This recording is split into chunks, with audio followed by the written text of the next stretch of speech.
Hello friends, welcome back to the James Lawrence Allcott channel. Erik ten Hag is the new manager of Manchester United. Is he the Messiah? Time will tell. But with the few managers that have been through the door over the last 10 or so years, there's got to be an element of caution here when it comes to Erik ten Hag. Now, first things first, Erik ten Hag is a very, very good manager. Man United have put out a statement, and this is just for a team where we talk about the PR spin around Man United and how people are kind of starting to see through that with the lack of results and quality on the pitch. This is really good PR for them right now. This is exactly what they needed. And I wonder if it's something that they look to sort of rush to get through a little bit. I'll give you my thoughts on it because I think it's one where from the start, from day one, I think I said it on Saturday Social on Sky, Erik ten Hag is the guy. Erik ten Hag is the best option for now. I think you have to beware hubris with Manchester United as a Manchester United fan these days. You can't be going and saying this guy's going to go and do it, because I think we've seen with Ralf Rangnick as someone who was incapable, actually, of getting improvement out of those players. Now, does he have a good understanding of a vision of what's needed? Yes. Has he got a brilliant ability to sort of express that? And I think I love some of the things that he said in terms of you've got to start with how you want to play. And I think that's the right way to start. And that's the problem that you've had with Man United, is that players haven't been bought based on that. They've been bought based on what they think might work. They have to know it's going to work. And that's the difference between the Man Cities and Liverpools, who are utterly dominant, have incredible finances, are a very exciting club to go and play for, and already have a good team with players that fit the profile. In that video that I did recently, talking about the casualties that would come if Erik ten Hag got the job, it's about profiles, because Erik ten Hag plays a 4-2-3-1, and you can put people in those certain places. Ralf Rangnick gave up very quickly on this 4-2-2-2 and pressing and all of that. He did it for the first game against Palace, and then that was it. He's gone back to that 4-2-3-1. And so Erik ten Hag coming in and also being a manager who generally plays in that fashion, he's great, because it works with some of those players. But you don't really want any of those players there anymore. So there are sweeping changes that need to be made. And I think the one thing that still isn't totally clear for me is how much power will he have, in terms of the bar for him. For him to get Man United where he wants them to be that in 1 season, 3 seasons, 6 seasons, he has to reach the heights of Klopp and Guardiola. He has to be that good. And with the 4 teams that he's managed so far, he has improved every single one, in very different ways, but teams that have different kinds of pressures. But I think what will happen here is that this is a huge step up. Maybe not in terms of the quality of the team. I think Ajax, you would take the bulk of that team actually and put it in this Man United team. If you could literally just swap clubs and change the name, I think you'd be pretty happy with that, because you've got some fantastic players at Ajax. But the problem here is the scrutiny. I'm doing a video on it. Everyone's going to do a video on it. Neville will be talking about it quickly. Then Roy Keane will be talking about it. And we all see those people. This is where the attention lies. And that's the way the world works. And so the pressure cooker on him, although, of course, at Ajax, it is very, very high. You've also got quite clearly the most dominant and largest team in Dutch football, with an incredible academy, incredible base of principles that they don't veer away from. And it's a team that, if you are a good manager, you'll get a tune out of that. And I believe Erik ten Hag is a very, very, very good manager. And you've seen that from his exploits in the Champions League.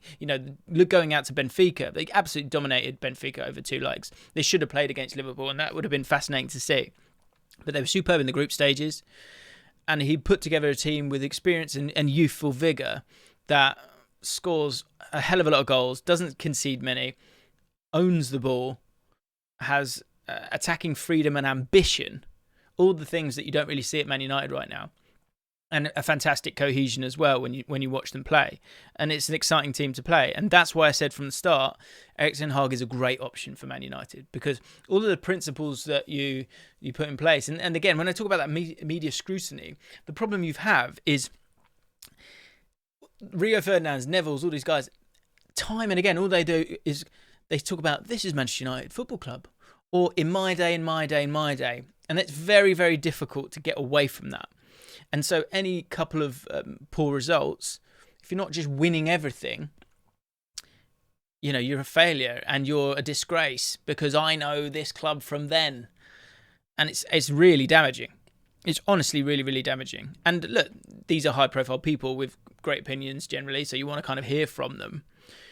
But when it's not going well, that is something that just adds fuel to the fire. Now, I'm not blaming them for Man United's predicament. I think that goes much, much higher up, and you just have to look at the squad, the contracts that are there, the amount of money these players are on, the profiles of these players, and just the lack. Just look at that first half against Liverpool. And I think there's everything you need to see in that the recruitment has been incorrect. And there hasn't been a certainty on the profile of the player. You might have a right back in Aaron Wan-Bissaka, but is Aaron Wan-Bissaka ever going to be that fleeting player who can get on the ball, drive past a player, put a great cross in? No. And I think that was quite clear early on.